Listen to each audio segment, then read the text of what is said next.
Assalamualaikum warahmatullahi wabarakatuh. Sampailah kita kepada episode tentang dilema vaksinasi. Vaksinasi merupakan sebuah peristilahan terhadap sebuah tindakan dengan akar kata vaksin. Vaksin adalah satu bentuk pelumpuhan kepada jenis penyakit yang sebetulnya dia menjadi sebuah bentuk antitesis daripada penyakit yang akan dianggap dilemahkan atau disembuhkan. Dan ingat bahwa vaksin bukan obat penyembuh. Vaksin berjalan tidak bisa instan. Semua orang tahu dulu ada vaksin difteri, vaksin polio, bahkan ada penyakit yang sangat terkenal yang sangat menimbulkan korban yang banyak, yaitu AIDS. AIDS. AIDS adalah sebuah bentuk penyakit karena pola relasi seksual yang bersifat menyimpang. Selama lebih dari 40 tahun berkembangnya wabah AIDS di mana-mana di seluruh dunia, sampai hari ini belum ada vaksin yang bisa dipakai.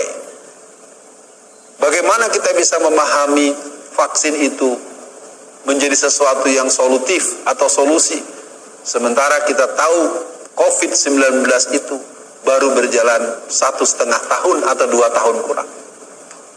Ada pertanyaan serius. Lalu kenapa Indonesia, negeri ini kelihatan begitu emosional? Bahkan kita mendengar pernyataan dari para pejabat-pejabat publiknya, mengharuskanlah, mengancam pidana lah, ingin memberikan denda lah. Padahal kalau mereka sebagai pengelola negara mau membaca dasar undang-undang, membaca dasar-dasar yang berhubungan dengan ketentuan undang-undang kesehatan dan pelayanan kesehatan masyarakat, mereka harusnya malu. Vaksinasi kalaupun memang dilakukan, dia adalah hak, bukan kewajiban, bukan keharusan, apalagi dengan ancaman. Lalu pertanyaannya, kenapa Indonesia mengambil langkah seperti itu? Kalau menurut pendapat saya dan juga hal-hal yang bisa kita lihat sebagai referensi penopang bahwa karena negeri ini memang telah melakukan langkah dari awalnya saja sudah sembrono. Keberadaan salah satu jenis vaksin yang dibeli dari negeri Cina itu menjadi pertanyaan besar. Ini menjadi catatan yang memalukan buat kita bahwa sebuah negara membeli sesuatu yang masih diragukan daya sembuhnya, daya rehabilitasinya, daya pengobatannya, atau daya tahan, daya tangkalnya. Maka dari itu kepada seluruh para pemirsa, untuk vaksinasi ini mari kita tengok sidang Dewan Perserikatan Bangsa-Bangsa pada tahun 1992. Pada tahun 1992 dilakukan sidang yang ujungnya adalah membahas tentang depopulasi, di mana orang Yahudi menyatakan bahwa yang berhak hidup di muka dunia ini hanya 500 juta orang saja. Dan ini menjadi pertanyaan buat kita. Maunya memberikan bandrol 500 juta, padahal jumlah penduduk hari ini sudah menembus lebih dari 8 miliar orang. Nah, ini akan kita sambungkan dengan pendapat atau pernyataan seorang yang namanya Bill Gates. Bill Gates itu dikenal sebagai orang yang berhubungan dengan alat teknologi.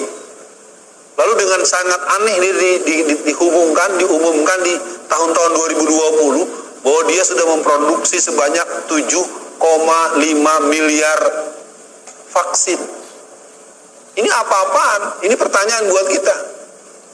Kok bisa lah dia, padahal menurut pengalaman untuk yang namanya AIDS saja 40 tahun belum ada vaksinnya. Untuk yang penyakit-penyakit yang pernah ada sejak zaman dahulu, itu pun beratus tahun baru terjadi proses bukti-bukti kecil-kecil yang sebenarnya lagi-lagi juga tidak cespleng. Nah, jadi kembali bahwa vaksinasi di negeri kita menjadi alat untuk menakut-nakuti masyarakatnya, mengancam sebagai bentuk kedunguan, sebagai bentuk ketidakberdayaan mengelola negara untuk memberikan pelayanan kesehatan yang membahagiakan pada rakyatnya. Lalu pertanyaannya adalah bagaimana sikap masyarakat? Kelihatannya masyarakat tetap harus bertanya kepada para dokter. Karena sepengetahuan saya, dokter-dokter lebih banyak menganjurkan ditunda dulu. Karena ada uji klinis yang belum selesai. Bahkan ada tokoh anak PKI yang menulis buku Aku Bangga Anak PKI yang bernama Ripka Ciptaning beberapa waktu yang lalu dalam sidang di sebuah acara resmi di DPR RI, dia menyatakan bahwa dia tidak mau divaksin.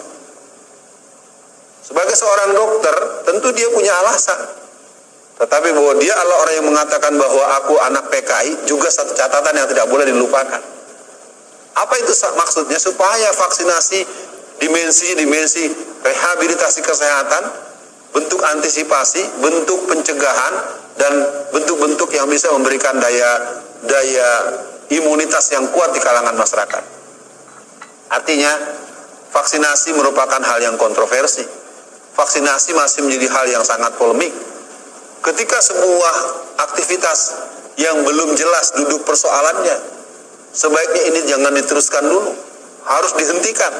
Pertanyaannya, kenapa MUI begitu cepat mengeluarkan fatwa yang berhubungan dengan ini, padahal ini mempunyai resiko bermata dua, sama dengan yang dilakukan oleh pihak BP POM. Padahal beberapa hari yang lalu BP POM mengatakan dengan sangat tegas bahwasanya apapun yang berhubungan dengan Sinovac, sebuah jenis vaksin produk Cina, itu belum tuntas uji klinisnya.